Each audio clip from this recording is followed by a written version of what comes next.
Every morning, thousands and thousands of folks wake up, take hold of our phones, and at once begin scrolling through a sea of notifications, messages, and updates. It is the primary thing we do, almost instinctively, as though our smartphones hold the secret to starting the day right. However, here's something startling. A latest study found that this habit, this harmless check-in with the digital world, can skyrocket our tension levels by 30% before we even leave our beds. This is not only a machine in our hands, it is a gateway to a daily stress check we didn't sign up for. Today, we are diving deep into how modern technology, Habit 1, is not just changing the way we communicate, it is fundamentally altering our mental health, reshaping our well-being, and why it's important to understand this impact to navigate our digital lives better.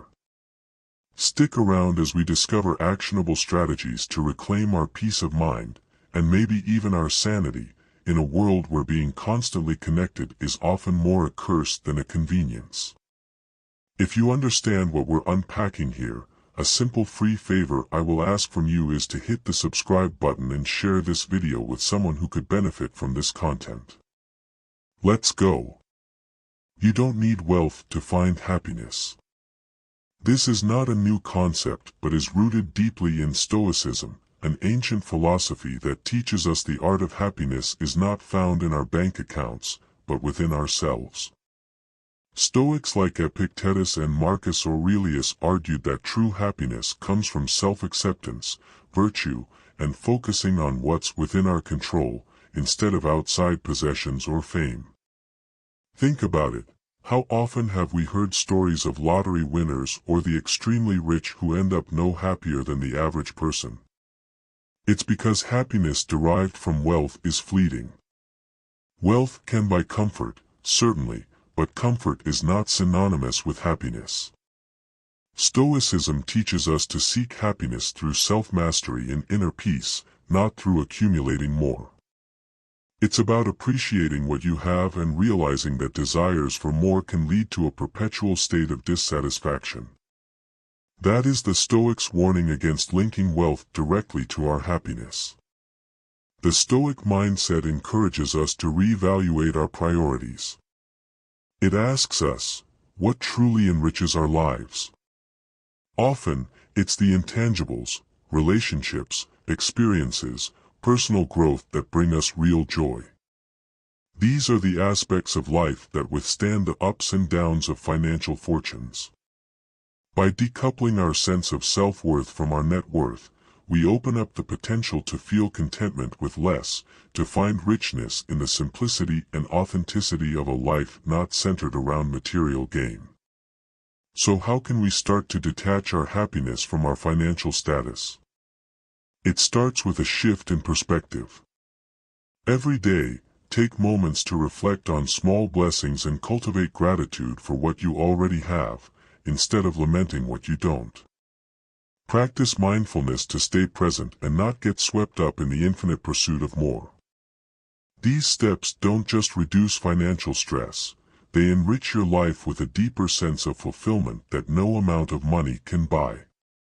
Embracing this Stoic principle won't change your financial situation overnight, but it will change how you feel about it, and that's a crucial step towards a happier, more contented life. This might be a bit uncomfortable, but it's a necessary step if we're to embrace a more Stoic way of life. Stoicism teaches us to focus on what we can control, and one thing we definitely can control is how we respond to the actions of others and to the events we find ourselves in. Blaming others is an easy out. It allows us to sidestep responsibility and, perhaps more importantly, it lets us avoid making difficult changes in ourselves. But here's what the Stoics would say: external events are not within our control, but our reactions to them certainly are. Marcus Aurelius constantly emphasized the power of our internal responses. He believed that peace comes not from controlling your environment, but from controlling your reactions. When you blame others, you give away your power. You're saying that your happiness and well-being are dependent on the actions of others or on the events of life. This is the opposite of what Stoicism teaches. Stoics strive for self-sufficiency in the realm of emotions. They work to cultivate a state of inner peace that doesn't depend on external factors such as other people's actions. So what's the practical application here? Start by recognizing moments when you're tempted to blame others. Ask yourself, what part did I play in this situation? How can I handle this better in the future? This isn't about self-blame, but about reclaiming your power by taking responsibility for your own role in your experiences. Shifting from blame to responsibility can profoundly impact your personal and professional relationships. It fosters a mindset of seeking solutions rather than pointing fingers, which is far more constructive. Consider a work environment where instead of blame, there's a culture of ownership and proactive problem-solving. That's the kind of shift that embracing this Stoic habit can lead to. This change won't happen overnight. It requires patience, practice, and persistence. But every step you take toward stopping the blame and taking responsibility is a step toward a more empowered and emotionally resilient life. The Stoics knew this well, and it's just as relevant today in our modern interconnected lives. We're social creatures after all. We want to be liked, to fit in, to be part of the community. But here's where Stoicism brings a powerful counterpoint. Stoic philosophers like Epictetus and Marcus Aurelius argued that our first duty is to ourselves, to our own reason and judgment. Epictetus particularly was very clear about the importance of focusing on our own behavior and judgment instead of getting entangled in the opinions and approval of others. He believed that true freedom comes from within, not from external validations. When you live to please others, you're essentially putting your happiness in their hands. You censor your actions, suppress your true thoughts, and sometimes go against your own values to gain approval or avoid disapproval. But according to Stoic wisdom, this is a direct path to dissatisfaction and turmoil. You end up living a life that's not truly yours, one that's dictated by the choices and expectations of others. So how do we break free from this habit? It starts with a simple but profound shift in perspective. Begin valuing your own approval above everyone else's. This means getting clear on your values, your ideas, and your goals. What matters to you the most? What kind of person do you want to be? These aren't questions you answer just once. They require continuous reflection and honesty. Another practical step is setting boundaries. Stoicism teaches us to say no when things don't align with our internal values.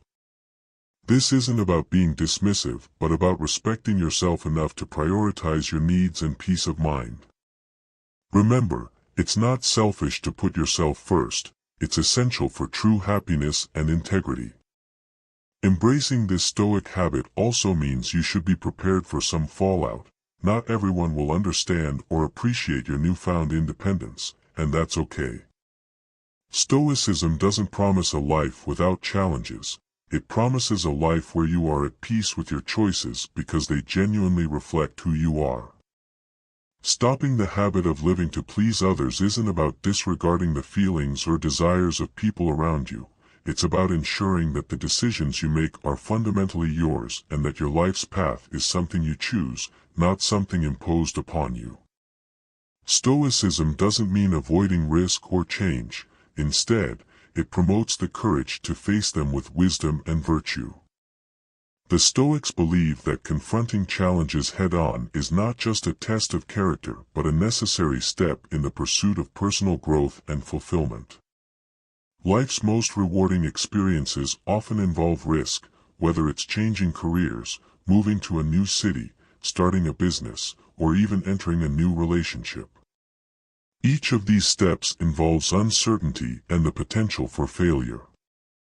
But what Stoicism teaches us is that the outcome isn't what's most important, it's our response to it and what we learn from the process that counts.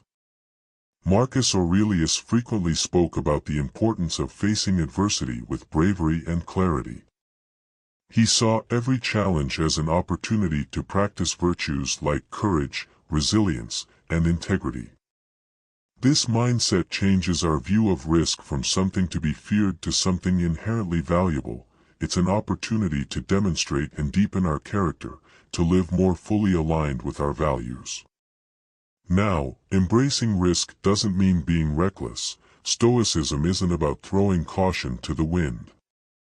It's about making well-considered decisions where the potential benefits outweigh the possible setbacks.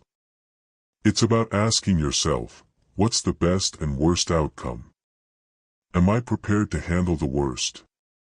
How can this move me towards my goals? Stoics believe in using reason and wisdom to guide these decisions, not impulse or fear. Avoiding risks means you might be missing out on potential opportunities for success, happiness, and growth. Whenever you hesitate to take a risk, ask yourself if you're doing it out of genuine concern and logical reasoning or simply because you're afraid of what might happen if you fail. Remember, in Stoicism, the focus is on your inner virtues and staying true to them rather than on external outcomes. So let's challenge ourselves to step out of our comfort zones, to view risks as necessary steps on the path to a more authentic and fulfilling life. Every risk you take builds a bit more of your resilience and character, shaping you into a stronger, more capable individual. After all, isn't that what we're all striving for? Moving on to habit 5, stop ignoring your budget. This habit challenges us to turn a stoic eye towards our financial lives. Stoicism teaches us to focus on what we can control, and our personal finances are a perfect example of this principle in action. A budget isn't just a tool for managing your money, it's a reflection of your values and priorities. It forces you to confront your spending habits, your financial goals, and where you may be wasting resources. Marcus Aurelius understood this well. He saw financial discipline as an essential component of a virtuous life. For the Stoics, managing money wasn't just about accumulating wealth, it was about aligning your